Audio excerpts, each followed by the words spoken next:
आजमगढ़ जिले के शहर कोतवाली क्षेत्र के अंतर्गत बलरामपुर में भूखंड विवाद के मामले को लेकर भारतीय जनता पार्टी के जिला कोषाध्यक्ष मयंक गुप्ता पर हुए हमले ने राजनीतिक और सामाजिक हलकों में गहरी चिंता पैदा कर दी है।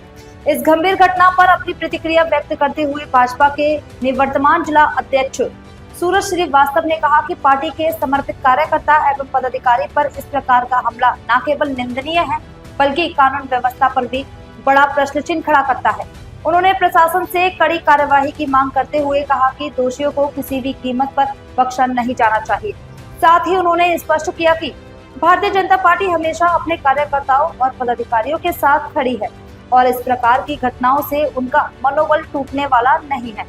आना हुआ आज बलरामपुर पीसी के पास में एक भूखंड है जिस पर मयंक गुप्ता जी हमारे जो भारतीय जनता पार्टी के जिले के कोषाध्यक्ष हैं उनका भूखंड है और उनका माननीय न्यायालय के द्वारा उनका स्थगन आदेश भी है और वहाँ पर इनका कब्जा भी, उनका गेट लगा हुआ था, अंदर इनका पूजा करने की व्यवस्था भी थी। हनुमान जी का मंदिर था, इनका अपना निजी मंदिर था, वहाँ पर पूजा पाठ अपना करते थे। वहाँ पर एक कोई डॉक्टर नदीम है और उनकी पत्नी, मुझे जानकारी नहीं है क्या नाम है, नजमा, और इन लोगों के द्वारा आज वहां चढ़ करके इनके गेट को ग्राइंडर से काट करके और हनुमान जी की मूर्ति को तहस नहस किया गया, फेंक दिया गया। मुझे नहीं लगता है कि मूर्ति कहाँ पर है, गायब कर दिया। कैमरा हटा करके पूरा डीवीआर को तोड़ करके उठा ले गए हैं लोग और इस तरह की जघन्य घटना किए हैं। रॉड लेकर के स्वयं एक पढ़ा लिखा डॉक्टर MBBS MD MS जो भी किए हैं और स्वयं रॉड लेकर के दौड़ करके लोगों को मारने के लिए दौड़ा।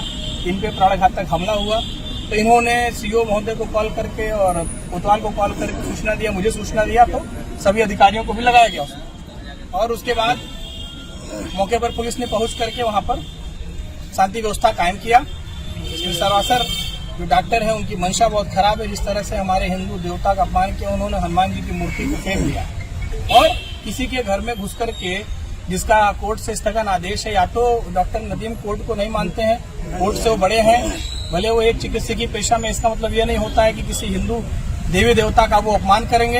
और इसके नाते आज भारतीय जनता पार्टी के सारे लोग यहाँ उपस्थित और आकर के मयंक गुप्ता जी की तरफ से तहरीर उसमें दी गई है और सभी लोगों ने वार्ता का प्रयास भी किया। इसके कारण ये इनका भी कोई लोअर कोर्ट से आदेश उन्होंने कराया हुआ है, जबकि मयंक गुप्ता जी का आदेश जो है सिविल जज सीनियर डिवीजन का है, इनका अवर खंड से आदेश है। मयंक गुप्ता जी का सीनियर अथॉरिटी से आदेश भी है, लेकिन फिर भी हम लोगों ने एक शांति व्यवस्था के नाते, क्योंकि भारतीय जनता पार्टी का कार्यकर्ता शांति प्रिय होता है, तो हम लोगों ने मयंक जी को समझाया है कि जब तक कोर्ट का कोई अग्रिम आदेश न आ जाए तब तक प्रशासन अपनी कार्रवाई करे। तो 145 के लिए लोग राजी होकर के कि दोनों पक्ष वहां पर कोई निर्माण कार्य नहीं करेंगे, इस पे राजी हुए हैं। लेकिन मयंक जी के ऊपर प्राणघातक हमला हुआ है, हिंदू देवी देवता का अपमान हुआ, ये बर्दाश्त नहीं होगा, इसलिए दरखास्त दी गई है, कार्रवाई की मांग की। डॉक्टर नदीम कहते हैं प्रेस कॉन्फ्रेंस के जरिए कि वह जमीन हमारी है और ऐसे में आप, तो क्या अब वो यथास्थिति बनाने के लिए इसका निर्णय माननीय न्यायालय लेगा। लेकिन जिस तरह से इनके ऊपर हमला किया गया और जिस तरह से हनुमान जी की मूर्ति, अगर कोई निजी घर में भी अगर रह करके मूर्ति का पूजा पाठ करता है, तो अगर आप दूसरे धर्म के हैं तो उनका सम्मान करना चाहिए, न कि अपमान करना चाहिए। भूखंड का रहा मामला अलग है, लेकिन हनुमान जी की मूर्ति का अपमान नहीं समझेंगे हम लोग। अच्छा, CCTV कैमरा में जो देखा गया बाउंसर थे और तेजाब भी फेंका गया है गेट पे, गेट पर सीख लेके दौड़ फेंका गया है। न जाने कहाँ से तेजाब खरीदा डॉक्टर साहब ने, डॉक्टर है इसलिए जल्दी आसानी से मिल जाता होगा उनको तेजाब वगैरह। दवाइयां भी इस तरह ले आते हैं। जो बोर्ड पे मयंक गुप्ता जी का कार्यालय, जिला कोषाध्यक्ष का कैंप कार्यालय लिखा था, उसको भी मिटा दिया गया। न्यायालय का जो है विचार स्टे है, इस पे ये भी लिखा था, वही मिटा दिया गया। डॉक्टर साहब तो बहुत ही, मुझे लगता है, पढ़े लिखे व्यक्ति हैं, इस कारण इस तरह की घटनाएं कर रहे हैं, तो आगे प्रशासन कार्रवाई करेगा उनके ऊपर। ठीक।